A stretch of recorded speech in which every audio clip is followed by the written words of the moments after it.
Sir ನಮ್ಮದು ಬೆಂಗಳೂರು ಗ್ರಾಮಾಂತರ ಜಿಲ್ಲೆ ಹೊಸಕೋಟೆ ತಾಲೂಕು ಬೇಗೂರು ಅನ್ನೋ ಒಂದು ಕುಗ್ರಾಮ. ಆ ಕುಗ್ರಾಮದಲ್ಲಿ ನಾರಾಯಣಗೌಡ ಮತ್ತು ಮೋಟಮ್ಮ ದಂಪತಿಗಳ 5 ಜನ ಮಕ್ಕಳಲ್ಲಿ ನಾನು ಕೊನೆ ಮಗ. ನನ್ನ ಅಕ್ಕ ದೊಡ್ಡವರು, ಇನ್ನು 3 ಜನ ಅಣ್ಣಂದರು. ಆದರೆ ಒಂದು ರೀತಿಯಲ್ಲಿ ನಾನು ಹತದೃಷ್ಟ. ಯಾಕೆಂದರೆ ನಾನು ನನ್ನ ತಂದೆಯನ್ನು ನೋಡೇ ಇಲ್ಲ. ನನ್ನ ತಾಯಿ ಹೊಟ್ಟೆಯಲ್ಲಿದ್ದಾಗ ನನ್ನ ತಂದೆ ತೀರೋದ್ರಂತೆ. ನನಗೆ ಇದುವರೆಗೂ ತಂದೆ ಹೇಗಿದ್ದರು ಏನು ಅನ್ನೋದು ಗೊತ್ತಿಲ್ಲ. ನಾನು ಕೆಲವನ್ನ ಕೇಳಿಬಿಟ್ಟು ನಮ್ಮ ದೊಡ್ಡ ಅಣ್ಣನ ಕೇಳಿಬಿಟ್ಟು ನಾನು ತಿಳ್ಕೊಳ್ತಿದ್ದೆ ಹೇಗಿದ್ದರು ಅಂತ. ಸ್ವಲ್ಪ ಹೆಚ್ಚು ಕಡಿಮೆ ನನ್ನ ಥರನೇ ಇದ್ದರು ಅಂತ ನಮ್ಮ ಅಣ್ಣ ಹೇಳೋರು. ಅದಾದಮೇಲೆ ನಮ್ಮ ತಾಯಿ, ನಾವು ತುಂಬ ಚಿಕ್ಕ ಮಕ್ಕಳು ಸರ್. ಆಗ ನಮ್ಮ ತಾಯಿ ಎಲ್ಲ ಕಷ್ಟಪಟ್ಟು ನಮ್ಮ ಅಕ್ಕಗೆ ದೊಡ್ಡ ಅಕ್ಕಾಗ 13 ವರ್ಷನೋ 12 ವರ್ಷ ನೀವು ಹುಟ್ಟಿದಾಗ. ಹಾಂ, ನನ್ನ ಅಣ್ಣ ಒಂದು 11 ವರ್ಷನೋ 12 ವರ್ಷ ಇರಬೇಕು. 3 ಜನ ಅವರು. ಕೊನೆಯವನು ನಾನು ಹುಟ್ಟಿದಾಗ ನನ್ನ ತಂದೆನ ನೋಡೇ ಇಲ್ಲ. ಅದಾದಮೇಲೆ ನಮ್ಮ ತಾಯಿ ಕಷ್ಟಪಟ್ಟು ಕೂಲಿಗ ಅದು ಇದು ಮಾಡಿ ನನ್ನನ್ನು ಸ್ಕೂಲಲ್ಲಿ ಓದಿಸ್. ಮಿಡ್ಲ್ ಸ್ಕೂಲ್ ಅಲ್ಲೇ ಇತ್ತು, ಪ್ರೈಮರಿ ಮಿಡ್ಲ್ ಸ್ಕೂಲ್ 2 ನಮ್ಮ ಗ್ರಾಮದಲ್ಲೇ ಇತ್ತು. ಅದಾದಮೇಲೆ ಹೈಸ್ಕೂಲ್ ಹೊಸಕೋಟೆಗೆ ಬರಬೇಕಾಗಿತ್ತು. ಸರ್ ನೀವು ನಂಬ್ತಿರೋ ಇಲ್ವೋ, ದಿನ 8 ಕಿಲೋಮೀಟ್ರ್ ನಡ್ಕೊಂಡು ಬರ್ತಿದ್ದೆ ಒಂದು ಕಡೆಗೆ. ಸ್ಕೂಲ್ಗೆ ಒನ್ ವೇ 8 ಕಿಲೋಮೀಟರ್ಸ್. 8 ಕಿಲೋಮೀಟರ್ಸ್.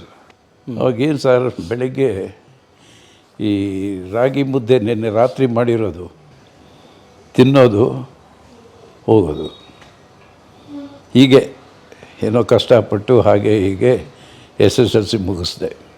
ಅದಕ್ಕೆ ಮೊದಲು ಏನು ಕೃಷಿಕರ ನೀವು? ಮೂಲ ರೈತರು ಸರ್.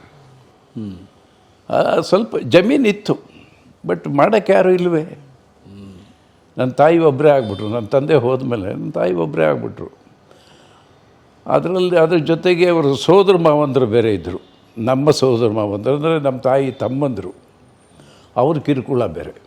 ಏನು ಅಂದರೆ ನನ್ನ ತಾಯಿ ಅದೇ ಊರಲ್ಲಿ ಹುಟ್ಟಿ ಅದೇ ಊರಲ್ಲಿ ಮದುವೆ ಮಾಡಿಕೊಟ್ಟಿದ್ದು. ಒಂದೇ ಊರು ತವ್ರ ಮನೆ, ಒಂದೇ ಊರು ಗಂಡನ ಮನೆ. ಆಗ ಈ ಆಸ್ತಿ ವಿಷಯದಲ್ಲಿ ಅವಾಗ ನಮ್ಗೆ ಯಾರೂ ಇಲ್ವಲ್ಲ, ಮಕ್ಕಳು ಚಿಕ್ಕವ್ರು ನಾವೆಲ್ಲ. ಆಗ ಈ ಸೋದರ ಮಾವಂದಿರೋದು ಸ್ವಲ್ಪ ತೊಂದರೆಗಳಾಯಿತು. ಏನು ಆಸ್ತಿ ಕೊಟ್ಬಿಡು ಅಂತ. ಆಸ್ತಿಗಳಿಗೆ ಭಾಗ ಕೊಡಬೇಕಲ್ಲ ಈಕ್ವಲ್ ಆಗಿ, ಅದು ಕೊಡಲಿಲ್ಲ. ಸರಿ, ಎಷ್ಟು ಬಂತೋ ಅಷ್ಟು ತೊಗೊಂಡು ಆಮೇಲೆ ದೊಡ್ಡವರಾದಮೇಲೆ ನಾನು ಹೈಸ್ಕೂಲ್ ಮುಗಿಸ್ದೆ. ಆವಾಗ ನಮ್ಮ ಅಣ್ಣ ಸ್ವಲ್ಪ ದೊಡ್ಡವರಾದರು. ಅವರು 8ನೇ ಕ್ಲಾಸ್ವರೆಗೂ ಏನೋ ನಂದಗುಡಿ ಅಂತ ಗೊತ್ತಿರಬೇಕು, ಅಲ್ಲಿ ಓದಿದ್ರು. ನಂದಗುಡಿ ಅಲ್ಲಿ ಅವರು ಸ್ಟಡಿ ಮಾಡ್ತಿದ್ರು ನಮ್ಮಣ್ಣ. ಆಮೇಲೆ ಅವರು ನನ್ನ ತಮ್ಮಂದ್ರಿಗೋಸ್ಕರ ಅಂತ ಅವರು ಈ ಬೇರೆಯವ್ರ ಮನೇಲಿ ಕೆಲಸ ಮಾಡೋದು, ಈ ಥರ ನಮ್ಮನ್ನು ಬೆಳೆಸಿದ್ರು. ಅದಾದಮೇಲೆ ನಮ್ಮ ತಾಯಿನೂ ಕಷ್ಟಪಟ್ಟು, ಅದು ನಾನು ಕೊನೆ ಮಗ. ಎಲ್ರಿಗೂ ನನ್ನ ಮೇಲೆ ಪ್ರೀತಿ, ನಮ್ಮ ಅಕ್ಕನಿಗೂ ಅಷ್ಟೇ, ನನ್ನ ತಾಯಿಗೂ ಅಷ್ಟೇ, ನಮ್ಮ ಅಣ್ಣಂದ್ರಿಗೂ ಅಷ್ಟೇ. ಅದಾದಮೇಲೆ ಈ ಇದಕ್ಕೆ ಕಾಲೇಜಿಗೆ ಇಲ್ಲಿ ಬಂದೆ sir, government science college, gas college. ಅಂದರೆ 1 ವರ್ಷ ಸರ್, ಇನ್ನೇನು ಎಕ್ಸಾಮ್ ಆಗಬೇಕು, ಕಷ್ಟ ಆಗೋಯ್ತು. ಅಷ್ಟು ಬ್ಯಾಡ್ ಕಂಡೀಷನ್ನು ಸರ್. ಪ್ಯಾಂಟ್ ಇರಲಿಲ್ಲ ಸರಿಯಾಗಿ, ಚಪ್ಪಲಿ ಇರಲಿಲ್ಲ. ಆ ಸಿಚುಯೇಷನಲ್ಲಿ ಭಾಳ ಕೀಳಾಗಿ ನೋಡಿದ್ರು ಜನ. ಆಮೇಲೆ ಏನು ಮಾಡೋದು ಅಂತ ಬೇಡ ಅಂದ್ಬಿಟ್ಟು ನಾನು ಬಿಟ್ಬಿಟ್ಟೆ sir college. PUC degree first year BSc ಬಿಟ್ಬಿಟ್ಟೆ. ಅದಾದಮೇಲೆ ನಾನು ಇಲ್ಲಿ ಬಂದು ಈ ಕಮಾನಿ ಮೆಟಲ್ಸ್ ಅಂತ ಒಂದು ಅಪ್ರೆಂಟಿಸ್ಗೆ ಸೇರಿಕೊಂಡೆ ಫ್ಯಾಕ್ಟ್ರಿಯಲ್ಲಿ. ಆವಾಗ 40 ರೂಪಾಯಿ. ಯಾವ ವರ್ಷ ಅದು? ಐ ಥಿಂಕ್ 74, 75 ಆ ಸೀಸನ್. 50 ವರ್ಷ ಆಯಿತು. ಹಾಂ, 40 ರೂಪಾಯಿಗೆ. ಅದಾದಮೇಲೆ ಸರ್, ಆಮೇಲೆ ನನಗೆ ಈ ನಾಟಕಗಳು ಹುಚ್ಚು. ನಾನು ಈ ರಾಜ್ಕುಮಾರ್ ಅವ್ರ ಸಿನಿಮಾಗಳು ಜಾಸ್ತಿ ನೋಡ್ತಿದ್ದೆ. ಹಳೆಯ ಸಿನಿಮಾಗಳು ನಾನು ತುಂಬ ನೋಡ್ತಿದ್ದೆ, ನನಗೆ ಭಾಳ ಅಚ್ಚುಮೆಚ್ಚು. ಅದಾದಮೇಲೆ ನಾನು ಯಾಕೆ ಆಗಬಾರ್ದು ಅಂತ ಒಂದು ಸಾರಿ ನಾನು ಹೈಸ್ಕೂಲ್ ವಿದ್ಯಾರ್ಥಿ ಆಗಿದ್ದಾಗ ಬಂಗಾರದ ಮನುಷ್ಯ ಶೂಟಿಂಗ್ ಆಯಿತು ಹೊಸಕೋಟೆಯಲ್ಲಿ. ಭಾರತಿ ಮೇಡಮು, ರಾಜ್ಕುಮಾರ್ ಅವರು, ಬಾಲಣ್ಣ, ಆಮೇಲೆ ಈ ಟೊಮೊಟೊ ಸೋಮು, ಇವರೆಲ್ಲ ಅಲ್ಲಿ ಆ ತೋಟದಲ್ಲಿ ಕದೀತಾರೆ ಗೊತ್ತಾ, ಆ ದೃಶ್ಯ ಎಲ್ಲ ಅಲ್ಲೇ ಆಗಿದ್ದು. ಆಮೇಲೆ ಅಣ್ಣ ಅವರು ಭಾರತೀಯವರು ನಡ್ಕೊಂಡು ಬರ್ತಾರೆ ಒಂದು ಸ್ಟ್ರೀಟ್ ಥರ ತೋಟದಲ್ಲಿ, ಅದೆಲ್ಲ ಅಲ್ಲೇ ದ್ರಾಕ್ಷಿ ತೋಟ ಅಲ್ಲೇ ಮಾಡಿದ್ದು. ಹೊಸಕೋಟೆಯಲ್ಲಿ. ಆಗ ನಾನು ಅಣ್ಣವರು ಮಲಗಿದ್ರು, ನಾನು ಮಧ್ಯಾಹ್ನ ಅಲ್ಲಿ ಹೋದೆ. ನಾನು ಚಿಕ್ಕ ಹುಡುಗ ಸರ್, ಅವು ಚಡ್ಡಿ ಹಾಕ್ಕೊಂಡಿದ್ದೆ. ಅಣ್ಣವರು ಮಲಗಿದ್ರು ದ್ರಾಕ್ಷಿ ತೋಟದಲ್ಲಿ. ಹೋದೆ, ಈ ಟವಲ್ ಹಾಕ್ಕೊಂಡು ಮಲಗಿದ್ರು ಅವರು ಹಂಗೆ ತೋಟದಲ್ಲಿ, ಸುಮ್ಮನೆ ನೆಲದಲ್ಲೇ. ಕ್ಯಾರವನ್ ಇಲ್ಲ, ಕ್ಯಾರವನ್ ಇಲ್ಲ, ಯಾರಿಲ್ಲ. ಕ್ಯಾರವಾನ್ ಎಲ್ಲಿ ಬಂತು ಸರ್? ನೀವು ಒಂದು ಇವಾಗ ಅವೆಲ್ಲ ಈಗ ನಟರುಗಳಿಗೆ ನಾನು ನೋಡಿದ್ದೀನಲ್ಲ ಅವರು. ಆಮೇಲೆ ಹೋದೆ ಸರ್, ಅವರೇ ಕರೆದ್ರು, ಬಾಪ ಇಲ್ಲಿ ಅಂದರು. ಮಲಗಿದವ್ರು ಕರೆದ್ರು. ಅಲ್ಲೇ ಕೂತ್ಕೊಂಡು ಪಕ್ಕದಲ್ಲಿ ಕೂರಿಸ್ಕೊಂಡು ಮಾತಾಡಿದ್ರು. ಏನು ನಿಮ್ಮ ಹೆಸರು? ನಿನ್ನ ಅಂತ ಕೇಳಲಿಲ್ಲ, ಅದು ಏನು ನಿಮ್ಮ ಹೆಸರು ಹೇಳಿದೆ. ಆದಮೇಲೆ ಸರಿ, ಭಾರ್ಗವ್ ಅವರು ಅಸೋಸಿಯೇಟಲ್ಲಿ, ಹೌದು, ಸಿದ್ಧಲಿಂಗಯ್ಯ ಅವರು ಡೈರೆಕ್ಟ್ರು, ಭಾರ್ಗವ್ ಸರ್ ಅಸೋಸಿಯೇಟು. ಆಮೇಲೆ ಅವ್ರ ಹತ್ರ ಹೋಗಿ ಮಾತಾಡ್ಕೊಂಡು ಸ್ವಲ್ಪ ಹೊತ್ತು, ಹೋಗಪ್ಪ ಸ್ಕೂಲ್ ಟೈಮ್ ಆಗುತ್ತೆ ಹೋಗೋದು ಕಳಿಸಿದ್ರು. ಅದಾದಮೇಲೆ ನನಗೆ ಈ ಅಪ್ರೆಂಟಿಸಿಗೆ ಸೇರಿಕೊಂಡನಲ್ಲ ಸರ್ ಇಲ್ಲಿ ಮೆಟಲ್ಗೆ. ಅದಾದಮೇಲೆ ನನಗೆ ನಾಟಕಗಳಲ್ಲಿ ಯಾಕೆ ಪಾತ್ರ ಮಾಡಬಾರ್ದು ಅಂತ ಒಂದು ಐಡಿಯಾ ಬಂತು. ಆಗ ಇಲ್ಲಿ ITIನಲ್ಲಿ ಬಸವರಾಜ್ ಅಂತ, KS ಬಸವರಾಜ್ ಅಂತ ಅವರು ನಾಟಕಗಳು ಮಾಡಿಸ್ತಾಯಿದ್ರು. ಆಗ ಒಂದು ಸಾರಿ ಅವ್ರನ್ನ ಭೇಟಿ ಆದೆ. ಅದೇ ITI ಫ್ಯಾಕ್ಟ್ರಿ, ಟೆಲಿಫೋನ್ ಫ್ಯಾಕ್ಟ್ರಿ ಭೇಟಿ ಆದೆ. ಅವರು ನೋಡಿದ್ರು, ಆಯ್ತಪ್ಪ ಹೇಳ್ತೀನಿ ಅಂದರು. ಆಮೇಲೆ ಒಂದು ಸಾರಿ ನನಗೆ ಕರೆ ಬಂತು, ಹೋದೆ, ಭೇಟಿಯಾದೆ. ಒಂದು ನಾಟಕ NS ರಾವ್ ಅವ್ರದ್ದು, ಅಲ್ಲ ಬೇಲೂರು ಕೃಷ್ಣಮೂರ್ತಿಯವ್ರದ್ದು ತ್ಯಾಗಿ ಅಂತ ಒಂದು ನಾಟಕ. ಅದರಲ್ಲಿ ಮುಖ್ಯ ಪಾತ್ರ, ಒಂದು ಕಣ್ಣೀರಲ್ಲ ಅವನಿಗೆ, ಆ ಪಾತ್ರ ಮಾಡಿದೆ. ಅದು ತುಂಬ ಸಕ್ಸಸ್ ಆಗೋಯ್ತು. ಅದಾದಮೇಲೆ ಹಾಗೆ ಸರ್ ಒಂದು 7-8 ನಾಟಕಗಳು ಮಾಡಿದೆ. NS ರಾವ್ ಅವ್ರದ್ದು ಬೇಲಿ ಹಣ್ಣು, ಚೆನ್ನನಾಯಕ, ಆಮೇಲೆ ಇನ್ನೂ ಹಲವಾರು ನಾಟಕಗಳು ಮಾಡಿದೆ. ಮೃತ್ಯು ಸಿಂಹಾಸನ ಇವೆಲ್ಲ ಮಾಡಿದೆ. ಮಾಡಿ ಆದಮೇಲೆ ಒಂದು ಸರಿ BN ರಾಮಮೂರ್ತಿ ಅಂತ ITIನವ್ರೆ ಅವರು. ಅವ್ರು ಏನು ಮಾಡಿದ್ರು, ಒಂದು ಸಾರಿ ಸಿಕ್ಕಿದ್ರು ಸರ್. ಸಿಕ್ಬಿಟ್ಟು, ಅಯ್ಯೋ ಬಾರಯ್ಯ ಇಲ್ಲೇ ಸ್ಟುಡಿಯೋಗೆ ಹೋಗಿ ಬರೋಣ ಅಂದರು. ನಾನು ಯಾವ ಸ್ಟುಡಿಯೋನ ಫೋಟೋ ಗಿಟೋ ಇಡಿಸಿರ್ಬೇಕನ್ನ, ಬಾ ಅಂತ ಅವ್ರ ಅಂತ ಹೋದೆ ಸರ್. ಹೋದ್ರೆ ಅವ್ರು ಸೀದಾ BTS ಬಸ್ಸಲ್ಲಿ ಕರ್ಕೊಂಡು ಇಂಡಿಯನ್ ಎಕ್ಸ್ಪ್ರೆಸ್ ಇವತ್ತು ಇದೆಯಲ್ಲ ಅಲ್ಲಿ ಇಳಿದುಬಿಟ್ಟು ನಡ್ಕೊಂಡು ಹೋದೆವು. ಎಲ್ಲೋ ಕರ್ಕೊಂಡು ಹೋಗ್ತಾಯಿನೋ ಸ್ಟುಡಿಯೋಗೆ ಅಂದ್ಕೊಂಡು ಹೋದರೆ, ಈ ಚಾಮುಂಡೇಶ್ವರಿ ಸ್ಟುಡಿಯೋ ಅನ್ನೋದು ಆವಾಗಲೇ ನನಗೆ ಗೊತ್ತಾಗಿದ್ದು. ಚಾಮುಂಡೇಶ್ವರಿ ಸ್ಟುಡಿಯೋಗೆ ಹೋದಾಗ ದೇವರ ದುಡ್ಡು ಅಂತ ಒಂದು ಸಿನಿಮಾ ಚಿತ್ರೀಕರಣ ಆಗ್ತಾಯಿತ್ತು. ರಾಜೇಶ್ ಅವರು, ಜಯಂತಿಯಮ್ಮ, ಆಮೇಲೆ ನಮ್ಮ ಚಂದ್ರು ಎಡ್ಕಲ್ಗುಡ್ಡ, ಆಮೇಲೆ ಹೇಮಾ ಚೌಧರಿ, ಬಾಲಣ್ಣವರು, ಇವರೆಲ್ಲ ಇದ್ದರು. ಸರಿ, ಅವ್ರಿಗೋಗಿ KSL ಸ್ವಾಮಿಯವ್ರಿಗೆ ನಾನು ಪರಿಚಯ ಮಾಡಿಸಿದ್ರು. ಅವ್ರಿಗೆ ನಮಸ್ಕಾರ ಮಾಡಿ ಇದು ಮಾಡಿದ್ರೆ, ಈಗ ಅವರು ಅಸೋಸಿಯೇಟು ಮಣಿ ಮುರುಗನ್ ಅಂತ. ಆಮೇಲೆ ನಮ್ಮ ಮೈಸೂರು ಲೋಕೇಶರು ಸಹ ನಿರ್ದೇಶಕರು. ಮೈಸೂರು ಲೋಕೇಶ್ ಅಷ್ಟೇ ಡೈರೆಕ್ಟ್ರು? ಹೌದು. ಆಮೇಲೆ ಸ್ವಲ್ಪ ಹೊತ್ತಾದಮೇಲೆ ನೋಡಿದ್ರು ನನಗೆ ಮೈಸೂರು ಲೋಕೇಶರು. ನೋಡಿಬಿಟ್ಟು, ಅಂದರೆ ಆ್ಯಕ್ಟ್ ಮಾಡ್ತೀರಾ ಅಂದರು. ಅವ್ರ ಸ್ಟೈಲ್ ಗೊತ್ತಲ್ಲ. ಹ್ಞೂ ಸರ್ ಮಾಡ್ತೀನಿ ಸರ್. ಹೌದಾ, ಹಂಗಾರೆ ನಾಳೆ ಬಂದುಬಿಡಿ, ಒಂದು ಜಾಕೆಟ್ ಗೀಕೆಟ್ ತಗೊಂಡು ಬಂದುಬಿಡಿ ಅಂದರು. ಸರಿ ಆಯಿತು ಸರ್ ಅಂದ್ಬಿಟ್ಟು ಆಮೇಲೆ ವಾಪಸ್ ಬಂದೆವು ನಾನು ರಾಮಮೂರ್ತಿಯವರು. ಹೇಳಿದ್ದೀನಪ್ಪ ಅವ್ರಿಗೆ, ಡೈರೆಕ್ಟ್ರಿಗೆ ಅಂತ. KSL ಸ್ವಾಮಿಯವರು ನನಗೆ ಪದಾರ್ಪಣೆ ಮಾಡಿದ್ರು. ಫಸ್ಟ್ ಶಾಟು ಒಂದು ಹೋಟೆಲ್ ದೃಶ್ಯ. ನಾನು ಅಲ್ಲಿ ಹೋಟೆಲಲ್ಲಿ ತಿಂಡಿ ತಿಂದ್ಬಿಟ್ಟು ಬರ್ತೀನಿ. ಬಾಲಣ್ಣ ಕ್ಯಾಶಿಯರು, ಹೇಮಾ ಚೌಧರಿ ಅವ್ರ ಫ್ರೆಂಡ್ಸ್ ಜೊತೆಯಲ್ಲಿ ಹೋಟೆಲ್ ಒಳಗೆ ಅವರೇ ಬಾಲಣ್ಣ ಮಗಳವಳು. ಸರಿ, ಅವ್ರಿಗೆ ಹೋಗ್ಬಿಟ್ಟು ಡ್ಯಾಶ್ ಹೊಡಿಬೇಕು. ಫಸ್ಟ್ ಸೀನ್ ನಂದು. ಹೇಮಾ ಚೌಧರಿ ಮೇಡಮ್ ಡ್ಯಾಶ್ ಹೊಡಿಬೇಕು. ಡ್ಯಾಶ್ ಹೊಡೆದೆ. ಲೋಕೇಶ್ ರೀ ಇನ್ನೂ ಜೋರಾಗಿ ಬಡೀರಿ ಅಂದರು. ನನಗೆ ಭಯ. First time sir. ಬೇರೆ ಆ್ಯಕ್ಟ್ ಮಾಡಿದ್ದೀವಿ ಇದರಲ್ಲಿ, ನಾಟಕಗಳಲ್ಲಿಲ್ಲ. ಬೇರೆ ಹೊಡೆದೆ. ಹೊಡೆದ್ಮೇಲೆ ಆಯ್ತು ರೀ ಅಂದರು. ಆಮೇಲೆ ಅಲ್ಲಿ ಸ್ವಲ್ಪ ಡೈಲಾಗ್ ಏನೋ ಇದೆ. ಅದಾದಮೇಲೆ ಚಂದ್ರು, ನಮ್ಮ ಎಡ್ಕಲ್ಗುಡ್ಡ ಬಂದು, ಅವನು ವೆಯ್ಟರು, ಸಪ್ಲೈಯರ್ ಅದರಲ್ಲಿ. ಅವರು ಬಂದು ನನ್ನನ್ನು ಹಿಡ್ಕೊಂಡು ಫೈಟ್ ಮಾಡಿ ಅಲ್ಲೇ ಒಂದು ಕಂಬಕ್ಕೆ ಕಟ್ಬಿಟ್ಟು ಈ ಬೋಂಡ ಗಿಂಡ ಬಾಯಿಗೆ ತುರುಕಿ ಒಂದು ಫೈಟ್ ಇದೆ ನನಗೂ ಅವ್ರಿಗೆ, ಅದು ಸಿಕ್ಕಿದೆ ಅಂತ ನಿಮ್ಮ ಇದಕ್ಕೆ. ಆ ದೃಶ್ಯ ಸರ್ ಫಸ್ಟು.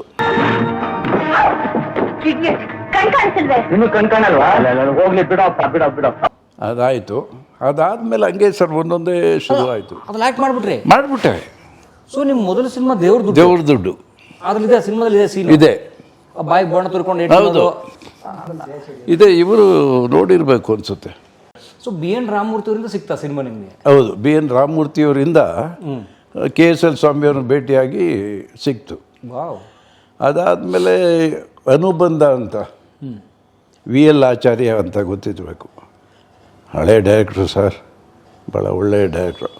ಅನುಬಂಧ ಅಂತ ಸಿನಿಮಾದಲ್ಲಿ ಮಧುಸೂದನ್ ಅಂತ ಒಬ್ಬರು ಪ್ರೊಡ್ಯೂಸರು ಅವರೇ, ಹೀರೋನು ಅವರೇ. ಅದರಲ್ಲಿ ನಾನು ಹೇಮಾಚಾರ್ಯರೇ ಸಿಗ್ಬೇಕಾ ತಿರುಗಿ? ಮತ್ತೆ ಡ್ಯಾಶ್ ಹೊಡೆಯೋದು? ಇಲ್ಲ, ಬ್ರದರ್ ಕ್ಯಾರೆಕ್ಟ್ರು ಅದರಲ್ಲಿ ಪಾತ್ರ ಮಾಡಿದೆ. ಆವಾಗ KS ಅಶ್ವಥರು ಇದ್ದರು. ಅದಾಯಿತು. ಅದಾದಮೇಲೆ ಹೀಗೆ ಸರ್ ಒಬ್ಬರಿಂದ ಒಬ್ಬರಿಗೆ. ಆದಮೇಲೆ ಪಿತಾಮಹ ರಾಜೇಶ್ ಅವ್ರದ್ದು, ರಾಜೇಶ್. ಆಮೇಲೆ ಅದರಲ್ಲಿ ನಾನು ತೂಗುದೀಪ್ ಶ್ರೀನಿವಾಸ್ ಅಸಿಸ್ಟೆಂಟು, ಒಂದು ವಿಲನೀಶ್ ಇದು. ರವಿಚಂದ್ರನ್ಗೂ ನನಗೆ ಬೈಕ್ ಚೇಸಿಂಗ್ ಎಲ್ಲ ಇದೆ. ಆಮೇಲೆ ಉದಯ್ ಕುಮಾರ್ ಅವರು, ಸುಂದರ್ ಕೃಷ್ಣ ಅರಸು, ಇವರು ತೂಗುದೀಪ್ ಶ್ರೀನಿವಾಸು, ಇವರೆಲ್ಲ ಅದರಲ್ಲಿ ಪಾತ್ರ ಮಾಡಿದ್ರು. ಅದೇ ಮರೆಯದಿರೋ ಆಸಕ್ತಿ ಅದು ಅದರಲ್ಲಿ ಮಾಡಿದ್ದೀನಿ. ಓಕೆ. ಅದಾದಮೇಲೆ ಹಾವಾದ ಹೂವು, ಕೋಕಿಲ ಮೋಹನ್. ಟೈಟ್ಲು ಹಾವಾದ ಹೂವು. ಕೋಕಿಲ ಮೋಹನ್ ಹೀರೋ. ವಾವ್. ಶಂಕರಾಭರಣಂ ರಾಜಲಕ್ಷ್ಮಿ, ಶ್ರೀ ಸುಧಾ ಅಂತ ಒಬ್ಬರು, ಅವ್ರು ನನಗೆ ಕಾಂಬಿನೇಷನ್ನು. ಅದು ಒಂದು ಮಾಡಿದೆ. ಅದಾದಮೇಲೆ ಅದು NT ಜಯರಾಮ್ ರೆಡ್ಡಿ ಅವ್ರದ್ದು. ಅದಾದಮೇಲೆ ಈ ಚರಣ್ ರಾಜು, ಗೀತಾ ಒಂದು ಹೀರೋ ಹೀರೋಯಿನ್ ಮಾಡಿದ್ರು, ಆಸೆ ಅಂತ. ಅದು ಇವರೇ ಜಯರಾಮ್ ರೆಡ್ಡಿಯವರ ಡೈರೆಕ್ಟ್ರು. ಅದರಲ್ಲಿ ನಾನು ಚರಣ್ ರಾಜು, ಗೀತಾ ಹೀರೋಯಿನ್ನು, ನಾನು ಹರಿಕೇಸರಿ ಗೊತ್ತಲ್ಲ, ಶತ್ರುಘ್ನ ಸಿನ್ಹಾ ಅವರು, ರವಿ ಕಿರಣ್, 3 ಜನ ಸ್ನೇಹಿತರು, ವಿಲನಿಸ್ ಇದು. ಅದು ಆದಮೇಲೆ ಸ್ವಲ್ಪ ಇದಾಯಿತು. ಅಲ್ಲಿ ನನಗೆ ರವಿ ಕಿರಣ್ ಪರಿಚಯ ಆಯಿತು. ಆಗ ಅವನು ಸೀರಿಯಲ್ ಮಾಡಬೇಕು ಅಂತ ಮಾತಾಡಿಕೊಂಡು ಒಂದು ಸಂಜೆ ಆಗ್ತಾನೆ 84ಅಲ್ಲೇನೋ ಇದು ಚಾನಲ್ ಬರೀ 100 ಕಿಲೋಮೀಟರ್ಸ್ ಸ್ಟಾರ್ಟ್ ಆಯ್ತಲ್ಲ ಸರ್, ದೂರದರ್ಶನ ಪ್ರಸಾರ ಬರೀ 100 ಕಿಲೋಮೀಟರ್ಸ್ ಅಷ್ಟೇ ಅವಾಗ. ಫಸ್ಟು ಸ್ಟೇಷನ್ ಎಲ್ಲಿದೆ ಅಲ್ಲಿಂದ ಬರೀ 100 ಕಿಲೋಮೀಟ್ರು. ಬೆಂಗಳೂರಿಂದ 100 ಕಿಲೋಮೀಟ್ರು ಅಪ್ ಟು ಬಹುಶಃ ಮೈಸೂರು ಗಂಟ ಅಷ್ಟೇ, 100 ಕಿಲೋಮೀಟ್ರು. ಆಮೇಲೆ ಅಲ್ಲಿ ಅದಕ್ಕೆ ಸ್ಟಾರ್ಟ್ ಮಾಡಬೇಕು ಅಂತ ಮಾತಾಡಿಕೊಂಡು ಅವರು ಸ್ಟಾರ್ಟ್ ಮಾಡ್ದ. ಫಸ್ಟು ವರ ಬೇಕಾಗಿದೆ ಅಂತ ರವಿಕಿರಣ್ ಅವರು. ಅದರಲ್ಲಿ ಅವನು ಆ್ಯಕ್ಟ್ ಮಾಡ್ದೆ, ನಾನು ಆ್ಯಕ್ಟ್ ಮಾಡಿದೆ. ಆಮೇಲೆ ವಿಶ್ವವಿಜೇತ ನಮ್ಮ ಉದಯ್ ಕುಮಾರ್ ಅವ್ರ ಮಗ ಅವರು.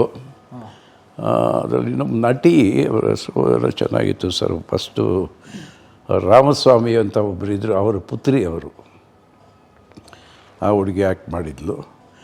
ಅದಾದಮೇಲೆ ನೋಡಿ ನಮ್ಮ ಸಿನಿಮಾ ಮೋಡಿ, ಅದರಲ್ಲೊಂದಾಯಿತು. ಅದಾದಮೇಲೆ ನಾನು ಓನ್ ಪ್ರೊಡಕ್ಷನ್ ಸ್ಟಾರ್ಟ್ ಮಾಡಿದ್ದೆ ಸರ್, ಆಸೆಗಳು 106.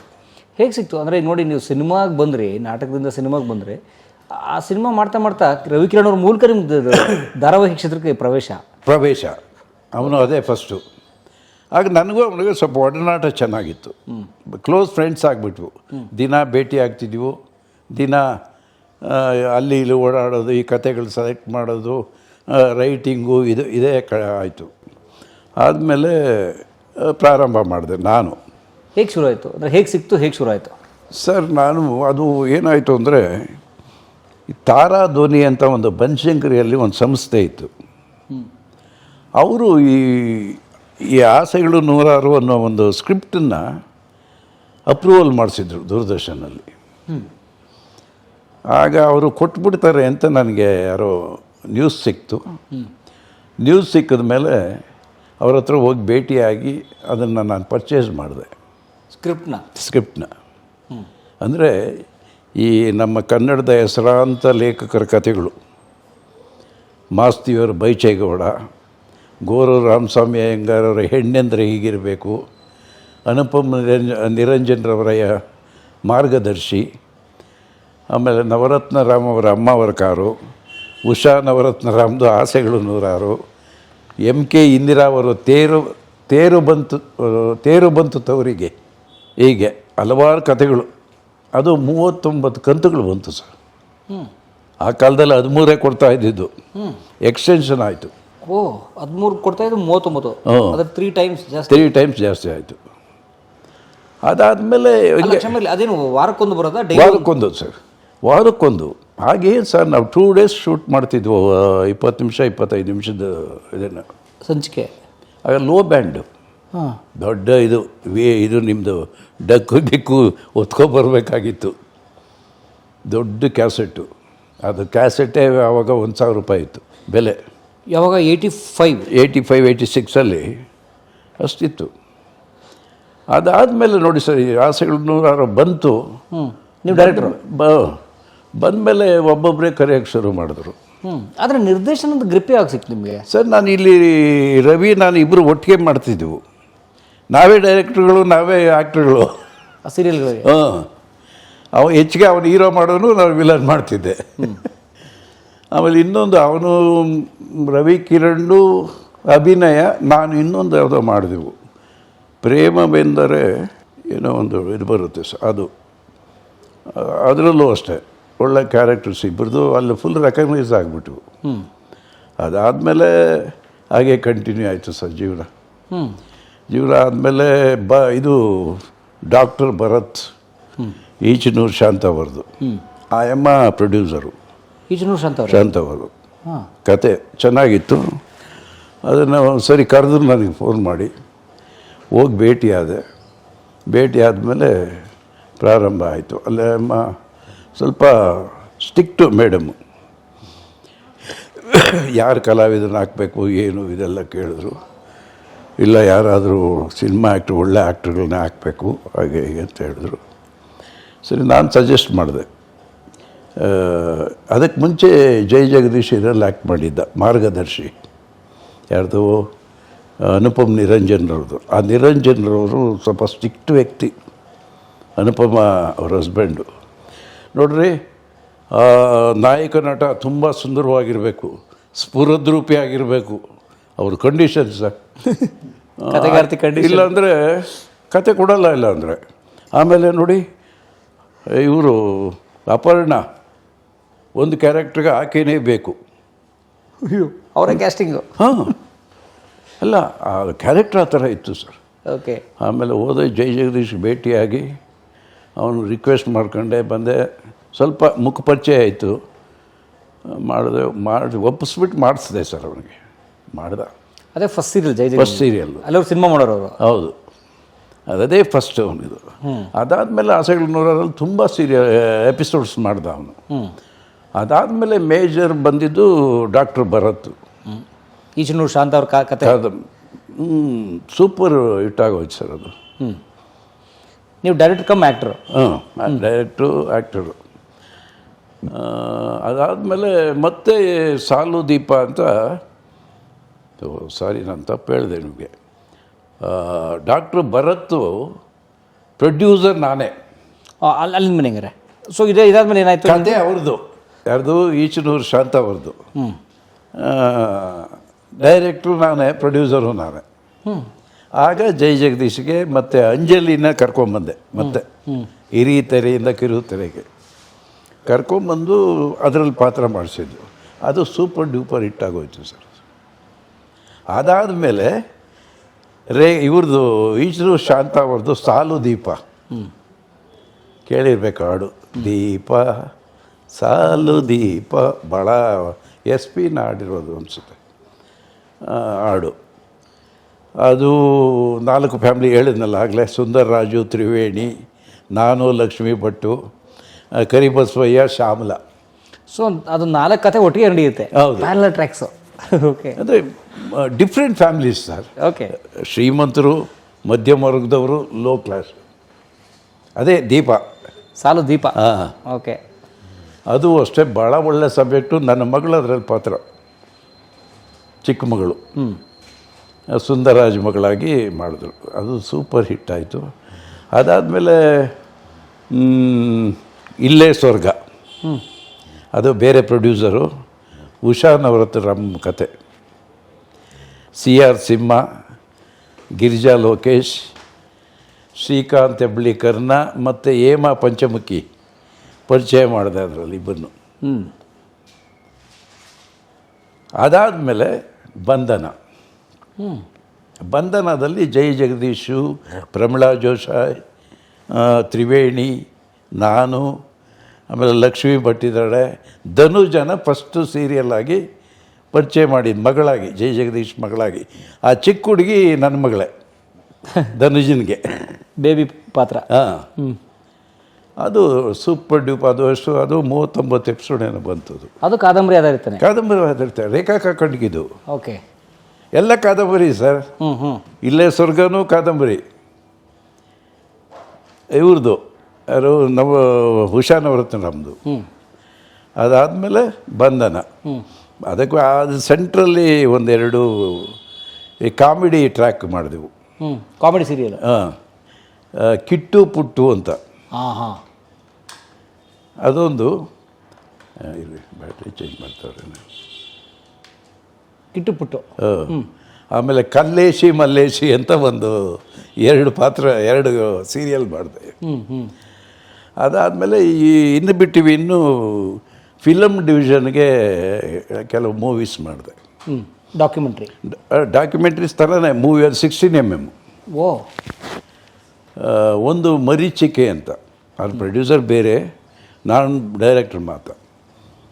CR ಸಿಂಹ ಅವರು, ಜೈ ಜಗದೀಶು, ಮೈನಾವತಿ, ಧನುಜ, ಅಂಜಲಿ ಇವರೆಲ್ಲ ಪಾತ್ರ ಮಾಡಿದರು. ಆಮೇಲೆ ಅದಾದಮೇಲೆ ಕನಕ ಜ್ಯೋತಿ ಅಂತ ಮಾಡಿದೆ, ಕನಕದಾಸರ ಬಗ್ಗೆ. ರಾಮಕೃಷ್ಣ ಆ್ಯಕ್ಟ್ ಮಾಡಿದೆ ಕನಕದಾಸನಾಗಿ. ಅದು ಅಷ್ಟೇ ತುಂಬ ಒಳ್ಳೆ ಸಬ್ಜೆಕ್ಟ್ ಆಯಿತು. ಆಮೇಲೆ ಅವರು ಭಾಳ ಲೈಕ್ ಮಾಡಿಬಿಟ್ರು, ಅವರು ಬಾಂಬೆ ಫಿಲಮ್ ಡಿವಿಷನ್ನವರು. ಅದಾದಮೇಲೆ ನೇಗಿಲ ಯೋಗಿ ಅಂತ ಶಿವಕುಮಾರ್, ನಮ್ಮ ಶ್ರೀರಕ್ಷಾ ಶಿವಕುಮಾರ್, ಅವನು ಮತ್ತು ಶ್ರೀಕಾಂತ್ ಹೆಬ್ಳಿಕರ್ ಆ್ಯಕ್ಟ್ ಮಾಡಿದ್ರು ನೇಗಿಲ ಯೋಗಿ ಅಂತ. ಅದು ನಾನೇ ಡೈರೆಕ್ಷನ್ ಮಾಡಿದೆ. ಅದಾದಮೇಲೆ ಕಕರನ ಯುಗಾದಿ, ಬೆಸನಹಳ್ಳಿ ರಾಮಣ್ಣ ಅವ್ರದ್ದು. ಕರಿಬಸವಯ್ಯನು ಆ್ಯಕ್ಟ್ ಮಾಡ್ದೆ ಅದನ್ನು. ಕರೆಕ್ಟ್ ಇದ್ದಾರೆ ಅವರು, ಸೂಪರ್ ಸರ್. ಕರಿಬಸವಯ್ಯ, ಭಾಗ್ಯಶ್ರೀ ಇವರೆಲ್ಲ ಆ್ಯಕ್ಟ್ ಮಾಡಿದ್ರು. ತುಂಬ ಒಳ್ಳೆ ಸಬ್ಜೆಕ್ಟ್. ಆ 4 ಮೂವಿ ಫಿಲಮ್ ಡಿವಿಷನ್ಗೆ ಮಾಡಿದೆ. ಆಮೇಲೆ ಅಡ್ಜಸ್ಟ್ಮೆಂಟ್ ಅಂತ ಒಂದು ಸಿನಿಮಾ, ಇಲ್ಲೇ ಪ್ರೊಡ್ಯೂಸರ್ ಇಲ್ಲೇ ಇದ್ದಾರೆ ಅವರು, ಬೈರಸಂದ್ರದಲ್ಲಿ, ರಾಮಣ್ಣ ಅಂತ. ಅವ್ರು ತೀರೋಗ್ಬಿಟ್ರು ಮೊನ್ನೆ. ಅವರು ಪ್ರೊಡ್ಯೂಸ್ ಮಾಡಿದ್ರು. ಇನ್ನೊಂದು ಮಾಗದ ಮೋಡ ಅಂತ ನಾನು ಪ್ರೊಡ್ಯೂಸ್ ಮಾಡಿ ನಾನೇ ಡೈರೆಕ್ಟ್ ಮಾಡಿದೆ. ಸಿಂಧು ಮನೋಹರ್ ಅವರು, ಆಮೇಲೆ ವಿಶ್ವಾಸ್ ಭಾರದ್ವಾಜ್, ಸುರೇಶ್ ರಾಯ್ ಇವ್ರನ್ನ ಹಾಕ್ಕೊಂಡು ಲೋ ಬಡ್ಜೆಟಲ್ಲಿ ಒಂದು ಸಿನಿಮಾ ಮಾಡಿದೆ. ಅದು ಸಕ್ಸಸ್ ಆಯಿತು. ಅದಾದಮೇಲೆ ಮತ್ತೆ ತೇಲಿ ಹೋದ ನಾವಕ್ಕೆ ಸ್ಟಾರ್ಟ್ ಆಯಿತು. ಅದು 461 ಅನಿಸುತ್ತೆ ಎಪಿಸೋಡ್ಸು. ಬರೀ ವೀಕೆಂಡಲ್ಲಿ ಬಂದೆ ಅಲ್ಲ, ಅದು ಡೈಲಿ ಮೆಗಾ ಸೀರಿಯಲ್ಲು ಅದು. ಅದಾದಮೇಲೆ ಇನ್ನೊಂದು ಕಪ್ಪು ತೆರೆ ಅಂತ ಏಷ್ಯಾನೆಟ್ ಕಾವೇರಿ, ಅದಕ್ಕೊಂದು ಮೆಗಾ ಸೀರಿಯಲ್ ಮಾಡಿದೆ. ಅದರಲ್ಲಿ ಜೈ ಜಗದೀಶು, ಮಾಧುರಿ, ಶಿವಕುಮಾರ, ಮಮತಾ ರಾವ್ ಇವರಿಗೆಲ್ಲ ಅದರಲ್ಲಿ ಆ್ಯಕ್ಟ್ ಮಾಡಿಸ್ದೆ. ಅದು ಚೆನ್ನಾಗಾಯಿತು ಸರ್. ಅದಾದಮೇಲೆ ಕಾದಂಬಿನಿ, ಅದು ಇವರು ಧನುಜ ಮತ್ತು ಸಿಂಧು ಇಬ್ಬರು ಆ್ಯಕ್ಟ್ ಮಾಡಿದ್ರು. ಕಾದಂಬಿನಿ ಅಂತ ಈ ನರೇಂದ್ರ ಬಾಬು ಅಂತ ಗೊತ್ತಿರಬೇಕಲ್ಲ, ನರೇಂದ್ರ ಬಾಬು, ಕಬಡ್ಡಿ ಮಂಡ್ಯ, ಆ ಒಂದು ಕತೆ. ಅದು ತುಂಬ ಒಳ್ಳೆ ಕತೆ ಸರ್. ಅದನ್ನು ಮಾಡಿದೆ. ಯಾವ್ದು ಚಾನಲ್ ಅದು? ಕಾದಂಬಿನಿ ಇದಕ್ಕೆ DDಗೆ, ದೂರದರ್ಶನಕ್ಕೆ. ಅದಾಯಿತು. ಅದಾದಮೇಲೆ ಉದಿಯಾಗ ಒಂದು ಸ್ಟಾರ್ಟ್ ಮಾಡಿದ್ವು, ಅದು ಅದಕ್ಕೆ ನಿಂತೋಯ್ತು. ಮಧ್ಯಾಹ್ನ ಸ್ಲಾಟು 12:30. ಅದು ವರ್ಕೌಟ್ ಅಲ್ಲ, ಯಾರು ಸ್ಪಾನ್ಸರ್ಸೇ ಬರಲಿಲ್ಲ, ಆ್ಯಡ್ ಸಿಗಲಿಲ್ಲ. ಸುಮಾರು ಒಂದು 60-70 ಎಪಿಸೋಡ್ದು ಶೂಟ್ ಮಾಡಿದ್ದೀವಿ. ಅದು ಹೋಯ್ತು. ಹೀಗೆ ಪ್ರಾರಂಭ ಆಗಿದ್ದು ಸರ್. ಆದರೆ ದೂರದರ್ಶನ ನೀವು ಸೀರಿಯಲ್ ಮಾಡುವಾಗ ದೂರದರ್ಶನದವ್ರು ನಿಮಗೆ ಫಿಕ್ಸ್ಡ್ ಅಮೌಂಟ್ ಕೊಡೋರಾ ಅಥವಾ ನೀವು ಅದಕ್ಕೆ ಆ್ಯಡ್ಸ್ ಹುಡುಕ್ತಿದ್ರಾ? ಹೇಗೆ ಅದು? ನಾವು ಹುಡುಕ್ತಿದ್ದಿದ್ದು ಸರ್. ಹೇಗಿತ್ತು ಆ ಬಿಸ್ನೆಸ್, ಹೇಗಿತ್ತು ಹೇಳಿ ಆಗ? ಸರ್ ಈಗ ನಾನು ಮಾಡ್ತೀನಿ ಸರ್, ಸೀರಿಯಲ್ ಪ್ರೊಡ್ಯೂಸ್ ಮಾಡ್ತೀನಿ, ಬಟ್ ನಮ್ಮದೇ ಜವಾಬ್ದಾರಿ. ಆ್ಯಡ್ಸ್ ಹುಡ್ಕೋದು ನಮ್ಮದೇ. ಆಮೇಲೆ ನಾವು ದೂರದರ್ಶನಕ್ಕೆ ಟೆಲಿಕಾಸ್ಟ್ ಫೀಸ್ ಕಟ್ಟಬೇಕು ವೀಕ್ಲಿ ಒನ್ಸು. ಅದನ್ನು ಆಗಬೇಕು. 10,000 ರೂಪಾಯಿ ಅದಕ್ಕೆ ಕಟ್ಟಬೇಕು, ಪ್ಲಸ್ ಶೂಟಿಂಗ್ ಎಕ್ಸ್ಪೆನ್ಸಸ್ಸು. ಅದಾದಮೇಲೆ ಅದ್ರ ಮೇಲೆ ಲಾಭ ಮಾಡಬೇಕು ನಾವು. ಆಗ ನಮ್ಗೆ ಎಷ್ಟು ಸರ್ ಬರೋದು? 30-35 ಸಾವಿರ, ಮ್ಯಾಕ್ಸಿಮಮ್ 40 ಸಾವಿರ ಒಂದೊಂದು ಎಪಿಸೋಡ್ಗೆ ಆ್ಯಡ್ ರೆವಿನ್ಯೂ. ಅಷ್ಟೇ ಬರ್ತಾ ಇದ್ದಿದ್ದು. ಅಲ್ಲಿ ಟೆಲಿಕಾಸ್ಟ್ 10 ಸಾವಿರ ಹೊಟ್ಟೋಗೋದು. 10 ಸಾವಿರ ಆಮೇಲೆ ಅಲ್ಲಿನ ಬೇರೆ ಗೊತ್ತಲ್ಲ, ಅದು ಎಲ್ಲ ಹೋದರೆ ನಮ್ಮ ಕೈಗೆ ಏನೋ ಒಂದು 5 ಸಾವಿರ ಉಡ್ಲು ಅಷ್ಟೇ ಸರ್ ಸಿಗ್ತಿದ್ದಿದ್ದು. 5 ಸಾವಿರ. ಹಾಗಾಗಿ ಜೀವನ ಪ್ರಾರಂಭ ಆಗಿದ್ದು ಸರ್. ನಾನು ಸ್ವಲ್ಪ ದುಡ್ಡು ಮಾಡಿದ್ದು ಅಂದರೆ ತೇಲಿ ಹೋದ ನೌಕೆ ಸರ್. ಮೆಗಾ ಎಪಿಸೋಡು ಅದೇ 420 ಎಪಿಸೋಡ್ ಮಾಡಿದ್ರೆ 461 ಏನು. ಅದರಲ್ಲಿ ಸ್ವಲ್ಪ ದುಡ್ಡು ಮಾಡಿದೆ. ನನ್ನ ಮಕ್ಕಳಿಗೆ ಆ ಟೈಮಲ್ಲೇ ಮನೆಗಳು, ಮದುವೆಗಳು, ಅವರ ಯಾವ ಆಗು ಹೋಗುಗಳನ್ನೆಲ್ಲ ಪೂರೈಸಿದ್ದು ಆವಾಗಲೇ ಸರ್. ತೇಲಿ ಹೋದ ನೌಕೆ ಅದಕ್ಕೆ ನೌಕೆ ಸೂತ್ರ ತೇಲಿಸ್ಬಿಡ್ತು. ಅವರು ಏಜೆನ್ಸೀಸ್ ಇರ್ತದೆ ಸರ್. ಆವಾಗೆಲ್ಲ ತಮಿಳ್ನಾಡು ಜಾಸ್ತಿ, ಚೆನ್ನೈ. ಆಮೇಲೆ ಇಲ್ಲಿಗೆ ಬಂದರು ಬೆಂಗಳೂರಿಗೆ. ಮ್ಯಾಜಿಕ್ ಬಾಕ್ಸ್ ಅಂತ ಒಂದು ಬಂತು. ಆಮೇಲೆ ಈ ಶಿವಾನಂದ್ ಟೆಕ್ನೋಮಾರ್ಕ್ ಅವರೊಂದು ಬಂತು. ಹೀಗೆ ಈ ಥರ ಕೆಲವರೆಲ್ಲ ಏನು ಮಾಡೋರು ಅಂದರೆ ಮೋಸ ಮಾಡಿಬಿಡ್ತಿದ್ರು ಸರ್. ಲಾಸ್ ಆಗಿಬಿಡ್ತೀರಿ, ನಾವು ಎಲ್ಲಿಂದ ಕೊಡೋಣ ಅಂದ್ಬಿಟ್ಟು ಕೈ ಎತ್ತಿಬಿಡ್ತಿದ್ರು. ಆ ಥರದ್ದಾಗಿದೆಯಾ? ಇಲ್ಲ, ನನಗೆ ಆ ಥರ ಯಾವುದು ಆಗಿಲ್ಲ. ಸ್ವಲ್ಪ ತೊಂದರೆಗಳಾಗಿದೆ, ಇಲ್ಲ ಅಂತಲ್ಲ, ತೊಂದರೆಗಳಾಗಿದೆ. ಬಟ್ ಯಾರು ನನಗೆ ಅಂಥ ಮೋಸ ಮಾಡಿದ್ದು ಈ ಕಾದಂಬಿನಿಯಲ್ಲಿ ಅವನು ವಿವೇಕ್ ಅಂತ ಗೊತ್ತಿರಬೇಕು. VK ಎಂಟರ್ಪ್ರೈಸಸ್ ಅಂತ ಒಂದು ಅಡ್ವರ್ಟೈಸ್ಮೆಂಟ್ ಏಜೆನ್ಸಿ ಅದು. ವಿವೇಕಾನಂದ ಅಂತ ಅವನ ಹೆಸರು. ಅವನು ಸ್ವಲ್ಪ ಲಾಸ್ಟ್ಗೆ ಒಂದು 5 ಲಕ್ಷ ಹೋಯ್ತು. ಅವನೇ ಲಾಸ್ ಆಗಿಬಿಟ್ಟು ಹೊಟ್ಟೋದ. ಮನೇನೂ ಮಾಡ್ಕೊಂಡು ಹೊಟ್ಟೋದ್ನಂತವನು. ಏನು ಮಾಡೋಣ ಸರ್, ಚೆಕ್ಗಳಿದೆ ಈಗಲೂ. ಹಾಗೆ ದೂರದರ್ಶನದ ಸ್ಲಾಟ್ ತೊಗೊಂಬಿಡೋದು ನೀವು. ನೀವೇ ಜಾಹೀರಾತು ಹುಡುಕಿ ನಿಮ್ಮ ಶೂಟಿಂಗ್ ಕಾಸ್ಟ್, ಟೆಲಿಕಾಸ್ಟ್ ಫೀಸ್ ಎಲ್ಲ ಮುಗಿಸ್ಕೊಂಡು ನೀವೇನೋ ಉಳಿಸ್ಕೊಂಬೋದು. So production, creativity, marketing, artist payment ಎಲ್ಲ ನೀವೇ ಮಾಡ್ತಿದ್ದೀರಾ? ಅವೆಲ್ಲ ಏನು ಸರ್, ಆಗೆಲ್ಲ ಮ್ಯಾಕ್ಸಿಮಮ್ ಅಂದರೆ 1,000 ರೂಪಾಯಿ ಎಕ್ಸ್ಟ್ರಾ ಜಾಸ್ತಿ. ಈಗ ಜೈ ಜಗದೀಶು, ಜಗ್ಗೇಶು, CR ಸಿಂಹ ಇವರೆಲ್ಲ ಬಂದಾಗ ಅವ್ರಿಗೆ 1,000 ಖುಷಿಯಾಗ್ಬಿಡೋರು ಸರ್. ಸಾಯಂಕಾಲ ಅವ್ರಿಗೆ ಕೊಟ್ಬಿಟ್ರೆ ಸ್ಪಾಟ್ ಕ್ಯಾಶ್. ನಾನು ಹಂಗೆ ಸರ್ ಮಾಡ್ತಾಯಿದ್ದಿದ್ದು. ಈಗ ನಾನು ಮೆಗಾ ಸೀರಿಯಲ್ ಮಾಡಬೇಕಾದ್ರೆ ಈಗೆಲ್ಲ ಏನು ಮಾಡ್ತಾರೆ ಗೊತ್ತಾ, 1 ತಿಂಗಳಿಗೆ 1 ಸಾರಿ ಕೊಡ್ತಾರೆ. ಹೌದು, ಮಂತ್ಲಿ. ನಾನು ಹಾಗೆ ಮಾಡಲ್ಲ ಸರ್. ನನಗೆ ಕಷ್ಟ ಆದರೆ ಪರವಾಗಿಲ್ಲ. ಈಗ ನಿಮ್ಮದು 3 ಡೇಸ್ ಡೇಟಾ, 3 ಡೇಸ್ ಆಯಿತಾ, ನಿಮಗೆ ಚೆಕ್ ಕೊಟ್ಬಿಡ್ತಿದ್ದೆ. ಅವರು ಹೋಗೋರು, ಪೇಮೆಂಟ್ ತೊಗೊಳ್ಳೋರು, ಹೋಗ್ತಾ ಇರೋರು. ಕೆಲವರು ಕ್ಯಾಶೇ ಕೊಟ್ಬಿಡ್ತಿದ್ದೆ. ಈ ಸಣ್ಣ ಪುಟ್ಟ ಮೇಕಪ್ಪು, ಆಮೇಲೆ ಇವರು ಕಿಚನ್ನವರು ಇವರೆಲ್ಲ ಬರ್ತಾರಲ್ಲ, ಅವರಿಗೆಲ್ಲ ಕ್ಯಾಶೇ ಕೊಟ್ಬಿಡ್ತಿದ್ವಿ. ನನಗೆ ಒಂದು ಸಾರಿ ಹೆಲ್ತ್ ಅಪ್ಸೆಟ್ ಆದಾಗ ನನ್ನ ಮಗಳೇ ನೋಡ್ಕೊಳ್ತಾ ಇದ್ಲು. ನನ್ನ ಮಗಳು ಮತ್ತು ನಮ್ಮ ಅಕ್ಕನ ಮಗ ಒಬ್ಬ ಇದ್ದ, ನಂದಕುಮಾರ್ ಅಂತ. ಅವರಿಬ್ಬರೇ ಮೇಂಟೈನ್ ಮಾಡ್ತಾಯಿದ್ರು. ಅವೆಲ್ಲ ಆಗುತ್ತೆ ಸರ್, ಸಹಜ. ಸೊ ಯಾವಾಗ 85ಕ್ಕೆ ನೀವು ಧಾರಾವಾಹಿ ಮಾಡೋಕ್ಕೆ ಶುರು ಮಾಡಿದ್ರಿ? 85. 40 ವರ್ಷ ಆಯಿತು. 40 ವರ್ಷ ಆಗೋಯ್ತು ಸರ್. ವಾವ್, 45. ಹೇಗಿರ್ತಿತ್ತು ರೆಸ್ಪಾನ್ಸ್ ಅವಾಗ ಟಿವಿ ಆಡಿಯನ್ಸ್? ಅಯ್ಯೋ ಸರ್, ಒಂದು ಯಾವ್ದಾರು ಇನ್ಸಿಡೆಂಟ್ ಹೇಳಿ. ಅಲ್ಲ, ಇನ್ಸಿಡೆಂಟ್ಗಳೇನು ಅಂದರೆ ಸರ್, ಇಷ್ಟೊಂದು ಇದೇ ರಿಸ್ಕೇ ಇರಲಿಲ್ಲ. ಈಗ ಯಾವುದೇ ಮನೆಗೆ ಹೋಗಲಿ, ಸರ್ ನಾವು ಶೂಟಿಂಗ್ ಮಾಡ್ಕೋತೀವಿ, ಅಯ್ಯೋ ಮಾಡ್ಕೊಳ್ಳಿ ಸರ್ ಅನ್ನೋರು. ನಿಜವಾಗ್ಲೂ ಫ್ರೀಯಾಗಿ ಸರ್ ಕೊಡೋರು. ನಾನು ಎಲ್ಲ ಫ್ರೀ ಡೇ ಮಾಡಿರೋದು, ನಿಜವಾಗ್ಲೂ ಹೇಳ್ತೀನಿ. ಯಾಕಂದರೆ ಎಲ್ಲ ಪರಿಚಯ ಇದ್ದವರು ಹೋಗಿ ಕೇಳ್ತಾಯಿದ್ವು, ನಾಳೆ ಮಾಡ್ಕೋತೀವಿ, ಮಾಡ್ಕೋಗ, ಫ್ಯಾಮ್ಲಿ ಸ್ವಲ್ಪ ಆಚೆ ಕಳಿಸ್ಬಿಡಪ್ಪ ಅನ್ನೋದು. ಮನೆಯವ್ರು ಆಚೆ ಹೋಗ್ಬಿಡೋದು. ಇಲ್ಲಾಂದ್ರೆ ಸೌಂಡು, ಅಡುಗೆ ಸೌಂಡು ಅದು ಇದು ಆಗುತ್ತಲ್ಲ ಸರ್. ಹೊಡೆಯೋದು, ಕುಕ್ಕರ್ ಹಾಂ. ಈಗ ನಮ್ಮ ಊರಲ್ಲೇ ನಮ್ಮದು 90% ನಮ್ಮೂರಲ್ಲಿ ನಮ್ಮ ಮನೆಯಲ್ಲೇ ಮಾಡಿದೆ ಶೂಟಿಂಗ್. ಅಷ್ಟು ದೊಡ್ಡ ಮನೆ, ಇದೇ ಥರ ಹಾಲು ಹೊಸಕೋಟೆ ಬೇಗೂರಲ್ಲಿ 90% ಅಲ್ಲೇ. ಆಮೇಲೆ ಹೊಸಕೋಟೆ IBL ಉಳ್ಕೊಡ್ತಾ ಇದ್ವು, ಎಲ್ಲ ಆರ್ಟಿಸ್ಟು ಅಲ್ಲೇ. ಅಲ್ಲೂ ಒಳ್ಳೊಳ್ಳೆ ರೂಮ್ಸ್ ಇದೆ, ಅಲ್ಲೇ ಒಳ್ಳೆ ಲೊಕೇಶನ್ ಇದೆ ಸುತ್ತಮುತ್ತ. ಆಮೇಲೆ ಕೆರೆ ಗಿರೆ ಎಲ್ಲ ಗೊತ್ತಲ್ಲ ಹೊಸಕೋಟೆದು, ಗದ್ದೆ ಕೆರೆ, ಹಾಂ, ಎಲ್ಲ ಅಲ್ಲೇ ಮುಗಿಸ್ತಾ ಇದ್ದೆ. ಹಳ್ಳಿ ಸೀನ್ಗಳು. ಆ ಥರ ಎಲ್ಲ ಮಾಡಿದ ದಿವಸ ಕಷ್ಟಪಟ್ಟಿದ್ದೀವಿ ಸರ್, ತುಂಬ ಕಷ್ಟ.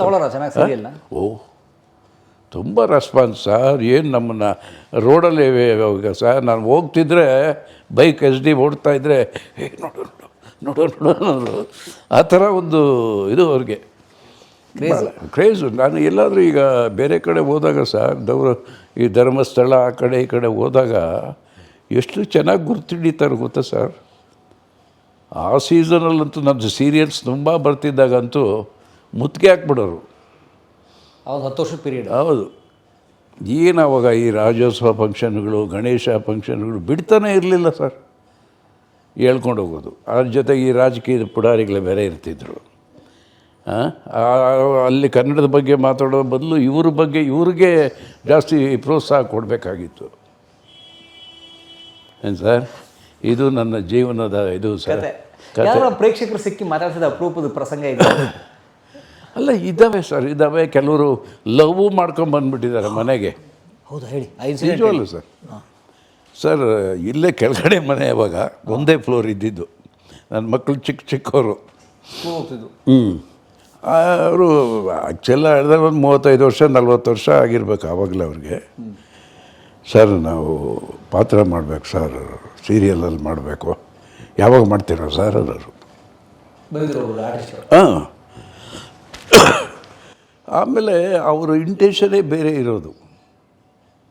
ಪಾಪ ಅವರು ಒಂದು ಪಾತ್ರ ಮಾಡೋಕ್ಕೆ ಏನು ಬೇಕಾದರೂ ಎಲ್ಲಕ್ಕೂ ತಯಾರಾಗಿರೋರು ಅವರು. ಆ ಥರ ಸನ್ನಿವೇಶಗಳು ಬೇಕಾದಷ್ಟು ನಡೆದಿವೆ ಸರ್.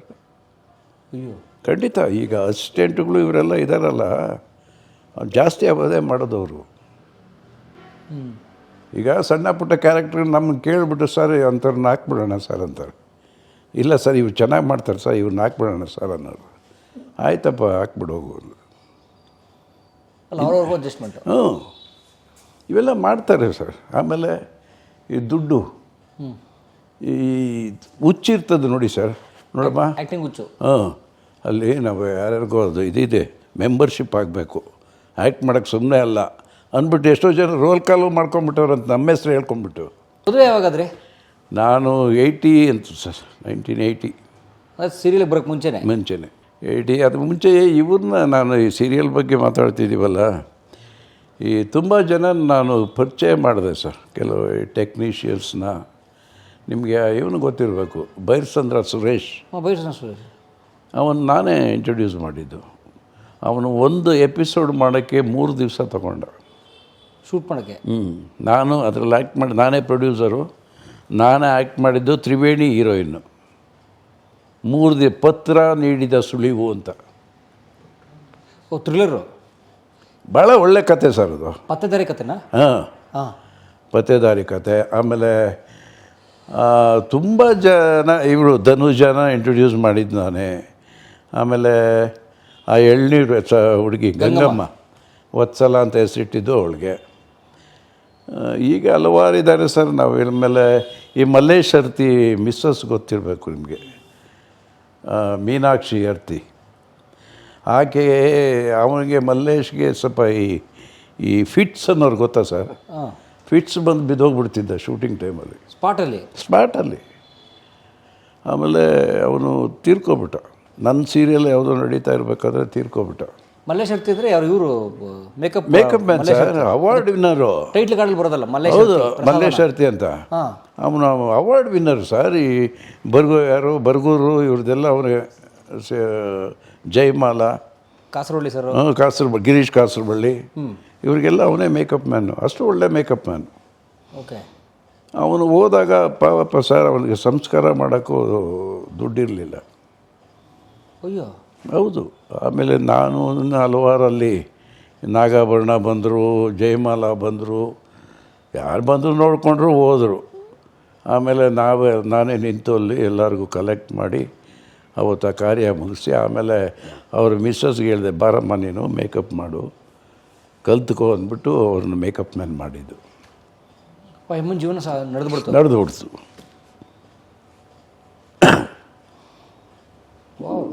ಮಗು ಎತ್ಕೊಂಬರೋಳು ಸರ್ ಆಗ. ಇಂಥ ಇನ್ಸಿಡೆಂಟ್ಗಳು. ಆಮೇಲೆ ಕೆಲವು ಸಹಾಯನೂ ಮಾಡಿದ್ದೀನಿ ಆಕೆಗೆ, ಸ್ಕೂಲ್ಗೆ ಸೇರ್ಸೋಕ್ಕೆ. ಪಾಪ ಹೇಳೋರು, ಸರ್ ಮಗಳನ್ನ ಸ್ಕೂಲ್ಗೆ ಸೇರಿಸ್ಬೇಕು ಸರ್ ಅಂತ. ಆಮೇಲೆ ಇವ್ರನ್ನ ತಗೊಳ್ಳಿ, ನಮ್ಮ ಸದಾಶಿವ ಬ್ರಹ್ಮಾವರವ್ರಿಗೆ ಯಾರೂ ಅವಕಾಶನೇ ಕೊಡ್ತಿರಲಿಲ್ಲ ಸರ್. ಸೀರಿಯಲ್ಗಳಲ್ಲಿ ಪಾಪ ಅವ್ರಿಗೆ ಅವಕಾಶನೇ ಇಲ್ಲ. ಅವ್ರು ಹೇಳೋರು, ನನಗೆ ಬುದ್ಧಿ ಅನ್ನೋರು. ಸಿನಿಮಾದಲ್ಲಿ ಆ ರಾಜಣ್ಣವರು, ಟಿ ವಿಯಲ್ಲಿ ಈ ರಾಜಣ್ಣವರು ಅಂತ. ನನಗೆ ರಾಜಣ್ಣವರೇ ಅನ್ನೋನು. ಅಲ್ಲಿ ಅಣ್ಣವ್ರಿಗೆ ರಾಜಣ್ಣ ಅಂತೀವಲ್ಲ, ಅಲ್ಲಿಗೆ ನನಗೆ ನೀವೇ ಸ್ವಾಮಿ, ಅಲ್ಲಿ ಅವರೇ ದೊಡ್ಡ ಮನೆಯವರೇ ಕೊಡೋದು, ಇಲ್ಲಿ ನಿಮ್ಮನ್ನು ಬಿಟ್ಟರೆ ನಾನು ಯಾರೂ ಕರೆಯಲ್ಲ ಬುದ್ಧಿ ಅನ್ನೋರು. ನನ್ನ ಮಗಳಿಗೆ ಭಾಳ ಫೇವ್ರೇಟ್ ಅವರು. ನನ್ನ ಚಿಕ್ಕ ಮಗಳು ಅವರು, ದೊಡ್ಡವ್ರಿಗೂ ಅಷ್ಟೇ. ನಮ್ಮ ಇಬ್ಬರು ಮದುವೆಗೂ ಬಂದಿದ್ದಾರೆ, ಇಬ್ಬರು ಮಕ್ಕಳು ಮದುವೆಗೂ ಬಂದಿದ್ದಾರೆ ಪಾಪ ಅವರು. ಆಮೇಲೆ ಹನುಮಂತ ಗೌಡ ಅಂತ ಒಬ್ಬ ಆರ್ಟಿಸ್ಟು, ಈಗ ಸೀರಿಯಲ್ಲೆಲ್ಲ ಮಾಡ್ತಾಯಿದ್ದಾರೆ ನೋಡಿ ಸರ್, ತುಮಕೂರು. ಅವ್ರಿಗೂ ನಾನೇ ಪರಿಚಯ ಮಾಡಿದ್ದು ತೇಲಿ ಓದೋನಕ್ಕೆ. ಅವ್ರ ಮೊದಲ ಪ್ರಾಜೆಕ್ಟ್ ಅದು. ಹನುಮಂತೇಗೌಡರು ಯಾವಾಗ ಮುಖ್ಯಮಂತ್ರಿ ಪಾತ್ರ ಮಾಡ್ತಾರೆ. ಹೌದು. ಅವನು ನಂದರಲ್ಲಿ ತೇಲಿ ಓದೋ ಕೆಲವು ಮಿನಿಸ್ಟರ್ ಕ್ಯಾರೆಕ್ಟರು. ಆವಾಗಲೇ ಮಿನಿಸ್ಟರ್ ಮಾಡಿದ್ರು, ಫಸ್ಟ್ ಮಿನಿಸ್ಟರ್. ಅದು ಅವನ ಪವರ್ ಅದನ್ನು ನೋಡ್ಬಿಟ್ಟು ಆಮೇಲೆ ಕ್ಲಿಕ್ ಆಗ್ಬಿಟ್ಟ ಸರ್ ಅವನು, ಪರ್ಮನೆಂಟ್ ಮಿನಿಸ್ಟರ್. ಹಾಗೆ ಜೀವನ ಪ್ರಾರಂಭ ಆಗಿದ್ದು ಸರ್. ಆಮೇಲೆ ನಮ್ಮ ಸ್ವಂತ ಇದಕ್ಕೆ ಬಂದರೆ ಹೇಳೋನಲ್ಲ, ನಾನು ಭಾಳ ಕಷ್ಟದಿಂದ ಬಂದವನು. ಆಮೇಲೆ ದೇವರು ಏನೋ ಅಲ್ಪ ಸ್ವಲ್ಪ ಈ ಬಂಧನ ಇದರಲ್ಲೆಲ್ಲ ಸ್ವಲ್ಪ ಬಂತು. ಅದು ಬರೋದಕ್ಕೆ, ನನ್ನ ಮಕ್ಕಳಿಗೆ ಓದಿಸೋದಕ್ಕೆ, ಸಂಸಾರ ಊಟ ತಿಂಡಿಗೆ ಸರಿ ಹೋಗೋದು ಏನು ಸರ್.